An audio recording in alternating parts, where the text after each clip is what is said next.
Hello दोस्तों, कैसे हो आप सभी लोग। उम्मीद करता हूँ सभी लोग अच्छे होंगे। तो आज हम लोग पढ़ने जा रहे हैं क्लास 9 का चैप्टर नंबर 1 जिसका नाम है द फंदे है। तो सबसे पहले हम इस कहानी का इंट्रोडक्शन ले लेते हैं।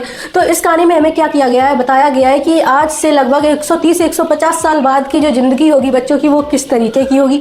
तो पहले तो आपको भी लगता होगा कभी कभी कि काश हम लोग अभी से बहुत सालों पहले जन्म लेते तो हमें क्या कर मिलता, ना तो हमें कोई एग्ज़ाम देने की दिक्कत होती, ना तो हमें ज़्यादा कुछ याद करने की दिक्कत होती। लेकिन अब तो हमें एग्ज़ाम भी देने पड़ते हैं, मम्मी पापा से डांट भी खानी पड़ती है क्योंकि हमारे नंबर नहीं आते हैं। इसी वजह से अब हम लोगों को लगता है कि आजकल का एरा जो हम लोग जिसमें रह रहे हैं, जिसमें पढ़ रहे हैं, उस वो बहुत ही बेकार रह रहा है। यहाँ पर बहुत ही बेकार चीज़ें होती हैं। हम लोगों को मार्क्स की वजह से हम पिटते हैं, हमें मार्क्स लाने होते हैं, एग्ज़ाम देना पड़ता है, बहुत सारी चीज़ें याद करनी पड़ती हैं। और पहले तो हमें बस मदरसा या उसके नीचे पेड़ों के नीचे बैठकर आराम से जो कुछ पढ़ाया जाता था, तीरंदाजी और वो बस वही सब करके अपनी प्रैक्टिस करनी होती थी बस। लेकिन अब हमें बहुत सारी चीज़ें याद करना पड़ता है और हमें लगता है कि आज का जो एरा है वो बहुत ही बेकार है, यहाँ पर हमें नहीं रहना चाहिए। लेकिन अब इस कहानी के जो राइटर है आइजैक एज़िमोव, तो ये जो राइटर है वो बताते हैं कि कैसे जो आज से 130 से 150 साल बाद के जो बच्चे होंगे वो कैसे पढ़ेंगे, उन्हें हमारे बारे में क्या लगेगा। तो इसी के ऊपर ये कहानी है। तो इस कहानी का जो मेन कैरेक्टर है उसका नाम है मार्गी, जो कि एक लड़की है और जिसकी जो उम्र है वो सिर्फ 11 साल है। और वही अपनी डायरी में ये सब लिखती है कि आज 17 मई 2157 है, यानी कि लगभग 130 साल आगे की बात हो रही है। और आज टॉमी को एक रियल बुक मिली, यानी कि एक असली किताब मिली। अब जो मार्गी होती है वो इतना चौंक कर क्यों कह रही होती है, क्योंकि उस टाइम पर जो भी बच्चे थे उन्होंने कभी असली किताबें देखी ही नहीं थी। क्यों नहीं देखी थी? क्योंकि उस टाइम पर सब कुछ ऑनलाइन हो गया था, सब कुछ प्राइवेटाइज हो गया था। इस वजह से सारी कुछ टेक्नोलॉजी जो है सिर्फ कंप्यूटर्स, स्क्रीन्स और डिजिटल लर्निंग इन सब पर जो है बेस्ड हो गई थी। उस टाइम का जो एरा था वो डिजिटल लर्निंग का था और वहाँ पर जो स्कूल्स होते थे वो उनके घर में ही होते थे, यानी कि एक मैकेनिकल टीचर होता था जिसमें बहुत सारी स्क्रीन्स लगी होती थी और जो बच्ची होती थी उसे उसी स्क्रीन से सीखना होता था और अपने डिजिटल टैब पर वर्क करना होता था। यानी कि डिजिटल एक स्क्रीन नोटबुक टेली बुक होती है, उसी को हम कहते हैं, यानी कि ऐसी बुक जो जिस पर जो है डिजिटल स्क्रीन हो और उस पर सारा वर्क करा जाए, उसको कहते हैं हम टेली बुक। इसमें ये वर्ड यूज होने वाला है आगे, तो उसके लिए आपको याद रख लेना होगा। तो इसी तरीके से वहाँ पर पढ़ाई होती है उस टाइम पर। तो अब आगे बढ़ते हैं। तो वो लिखती है कि आज टॉमी को एक असली किताब मिली। अब जो असली किताब वो इतना चौंक कर इसीलिए कह रही होती है, आपको पता चल गया होगा। तो फिर वो बताती है कि जो वो किताब है वो दोनों लोग बहुत ही पुरानी होती है, बहुत ही पुरानी होती है। यानी कि मार्गी के जो दादाजी थे जब वो छोटे थे, वो बता रहे हैं कि जब वो छोटे थे तो उनके दादाजी बताते थे कि वो स्कूलों में पढ़ते थे और पेपर प्रिंटेड बुक से पढ़ा करते थे। तो जब टॉमी ने जो किताब है वो उसके पेज पलटना चालू करे तो उसने देखा कि जो उस किताब के पेज थे वो बहुत ही येलोइश पड़ चुके थे और उनमें जो थे बहुत ही ज़्यादा क्रिंकली हो गई थी वो पेज। यानी कि जो पेज थे जब मोड़ देते हैं तो कुछ हल्का हल्का सा वो नहीं पड़ जाता है ऊपर नीचे, तो उसी को हम क्रिंकली कहते हैं। यानी कि मोड़ देते हैं किसी भी पेज को तो रिंकल्स पड़ जाते हैं, उसी को हम क्रिंकली कहते हैं जब पेजों पर पड़ जाते हैं वो। तो वैसी ही हो रखी थी वो किताब। तो वो जब देखते हैं उस किताब को तो वो देखते हैं कि उसके जो वर्ड्स होते हैं ना वो मूव नहीं कर रहे होते हैं उनकी टेली बुक्स की तरह। तो जो टॉमी होता है वो देखता है और बहुत ही हैरान हो जाता है। दोनों लोग जब देखते हैं तो बहुत ही हैरान हो जाते हैं और बोलते हैं कि गी, जो टॉमी होता है वो इंग्लिश में बोलता है गी, what the rubbish is this book, मतलब क्या बेकअप भद्दी किताब है ये। लोग तो इसको एक बार पढ़ने के बाद फेंक देते होंगे। इससे तो मेरी जो टेली बुक है वो 100 गुना अच्छी है और मैं इसमें मिलियंस ऑफ बुक यानी लाखों किताबें मैं इस पर पढ़ सकता हूँ। और अगर कोई और किताब पढ़नी भी हो तो मैं डाउनलोड कर इससे वो भी किताब पढ़ सकता हूँ। तो इसी तरीके से जो टॉमी होता है वो इस किताब की बुराई करता है और फिर जो मार्गी होती है वो देखती है कि जो उसके वर्ड्स हैं वो भी मूव नहीं कर रहे होते हैं। तो मार्गी कहती है मी टू, यानी कि वो भी यही सोचती है कि ये बहुत ही बेकार किताब है। और अब इसके बाद हमें पता चलता है कि जो मार्गी होती है वो 11 ही साल की होती है, तो उसने इतनी टेली बुक्स भी नहीं देखी होती हैं जितनी टॉमी ने देखी होती हैं और टॉमी जो है वो 13 साल का होता है। अब आगे बढ़ते हैं। तो जो मार्गी होती है वो टॉमी से पूछती है कि ये किताब तुम्हें कहाँ से मिली। तो मार्गी जो टॉमी होता है वो कहता है कि ये किताब मुझे उससे मिली है, घर से मिली है। और वो नीचे ही देखकर अपनी किताब पढ़ रहा होता है और किताब पढ़ते पढ़ते ये कहता है मुझे ये घर से मिली है। तो वो जब ये कहता है तो टॉमी जो मार्गी होती है वो पूछती है कि घर में कहाँ से मिली है। तो जो टॉमी होता है वो बताता है कि मुझे ये जो किताब है वो अपने एटिक से मिली है। अब एटिक एक वर्ड है जो आपके एग्जाम में आ सकता है पूछने के लिए। तो ये वो एटिक क्या होता है, किसी भी फॉरेन घरों में जो ट्रायंगल शेप का होता है, आपने देखा ही होगा। तो वो ट्रायंगल शेप में जो रूफ होती है और उसके नीचे कोई भी हम वुड लगा देते हैं, यानी कि प्लाई लगा देते हैं, तो वो एक स्टोर रूम की तरह वर्क करता है और वहाँ पर हम सामान रख देते हैं अपना। तो उसी को हम एटिक कहते हैं। तो जो टॉमी होता है उसे वो किताब एटिक से ही मिली होती है। अब आगे बढ़ते हैं। जो तो टॉमी होता है वो जब आगे पढ़ता है तो जो मार्गी होती है वो पूछती है कि ये जो किताब है ये किसके बारे में है, क्या लिखा है इसमें। तो जो टॉमी होता है वो कहता है ये जो किताब है ना ये स्कूल के बारे में लिखा है। अब मार्गी को बहुत तेज गुस्सा आ जाती है, वो कहती है छी इतनी बेकार किताब, क्योंकि जो मार्गी होती है उसे स्कूलों से बहुत ही ज़्यादा नफरत होती है। और जो मार्गी है अब तो और भी नफरत करने लगी थी। क्यों? तो अपना वो एक किस्सा सुनाती है कि थोड़े दिनों पहले ही जो उसका जो रोबोटिक टीचर है वो बहुत ही ज़्यादा उससे टेस्ट ले रहा था ज्योग्राफी के, और वो दिन पर दिन अपने जो टेस्ट थे ज्योग्राफी में उसे बुरा करती जा रही थी, जिसकी वजह से जो उसकी मम्मी है वो उसको बहुत ही चिल्लाती थी, मारती नहीं थी मतलब चिल्लाती थी, और उसको खुद भी बुरा लगता था कि ऐसा हो रहा है। और फिर जब ऐसा तो उसके अब उसकी थर्ड कैरेक्टर आता है मिसेस जोन्स। तो जो मिसेस जोन्स होती है वो मार्गी की मम्मी होती हैं, और जो मिसेस जोन्स है वो काउंटी इंस्पेक्टर को बुला लेती है।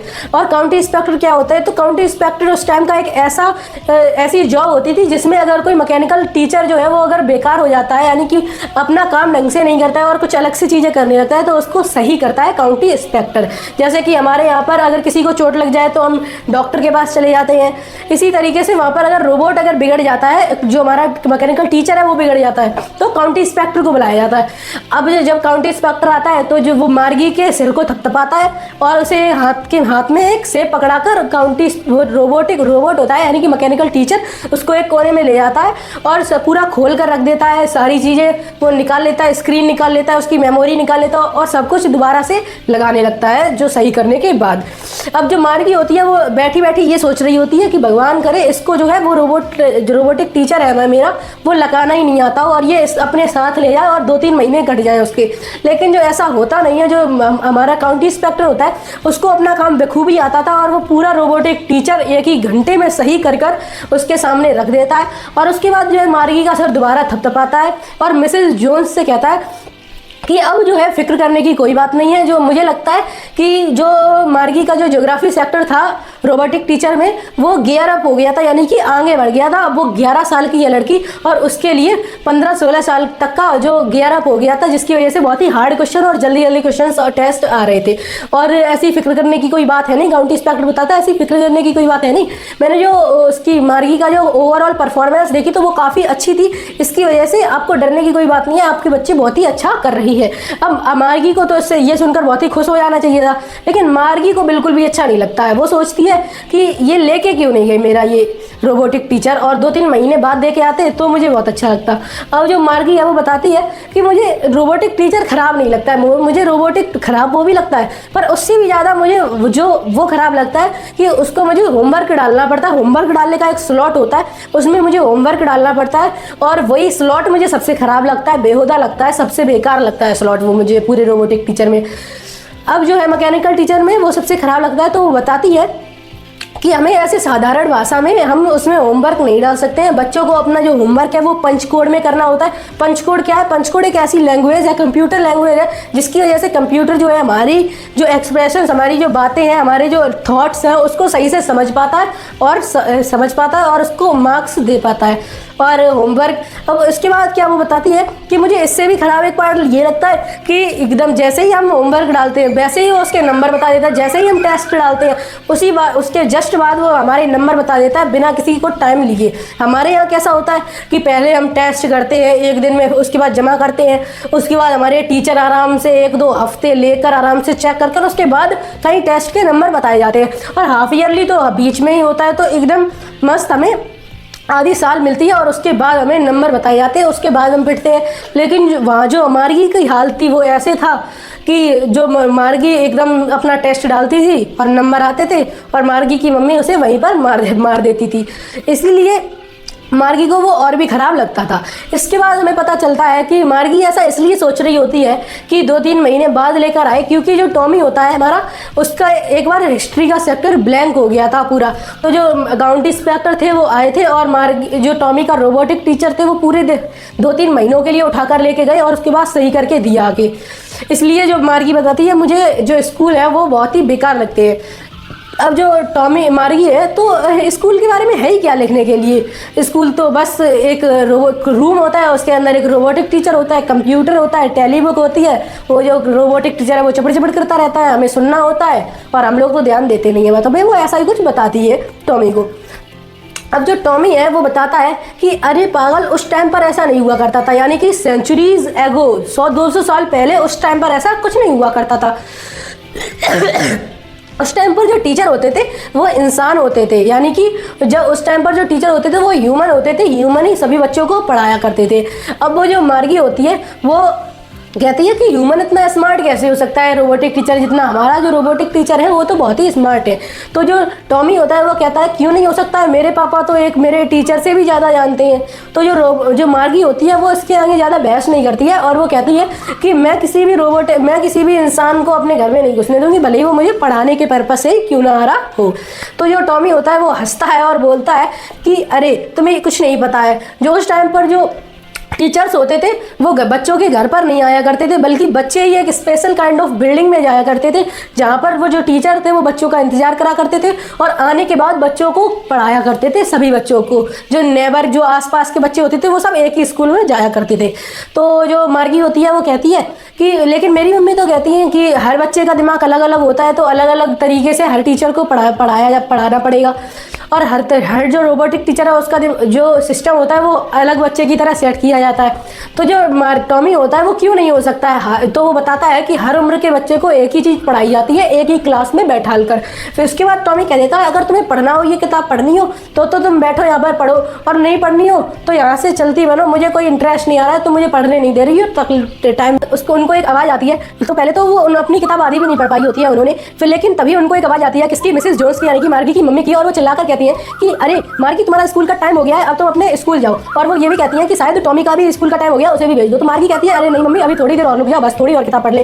तो जो टॉमी मार्गी की मम्मी होती है मिसेस जोन्स, वो कहती है अभी मतलब अभी टॉमी को भी भेजो और तुम भी जाओ, और थोड़ा स्ट्रिक्ट टाइप में कहती है। तो जो मार्गी होती है वो कहती है कि क्या टॉमी मैं तुम्हारे साथ ये किताब दोबारा पढ़ सकती हूँ, ये थोड़ी देर बाद जब स्कूल खत्म हो जाए उसके बाद मैं ये किताब तुम्हारे साथ दोबारा पढ़ती हूँ। तो टॉमी कहता है पहले थोड़ी देर चुप रहता है, सोचता है, और वो कहता है मैं भी, मतलब कि हाँ मन होगा तो पढ़ेंगे और नहीं मन होगा तो नहीं पढ़ेंगे। इसके बाद जो मार्गी होती है वो अपने स्कूल चली जाती है, और जो अब पता चलता है जो मार्गी का स्कूल है वो सैटरडे संडे को बंद रहता है, मंडे टू फ्राइडे ही पढ़ाया जाता है। क्यों? क्योंकि मार्गी की मम्मी को लगता था कि जो बच्चे हैं अगर वो रेगुलर आवर्स में पढ़ेंगे, यानी कि जो जिस दिन उन्होंने आज पढ़ा उस दिन ही वो कल पढ़े उतनी देर, तो उनको ज़्यादा समझ में आएगा। जैसे कि हमें पढ़ता है अभी हम 7 बजे जाते हैं, 2 बजे लौटते हैं घर पे, तो इसी तरीके से वो भी इसी टाइम पर पढ़ा करते थे।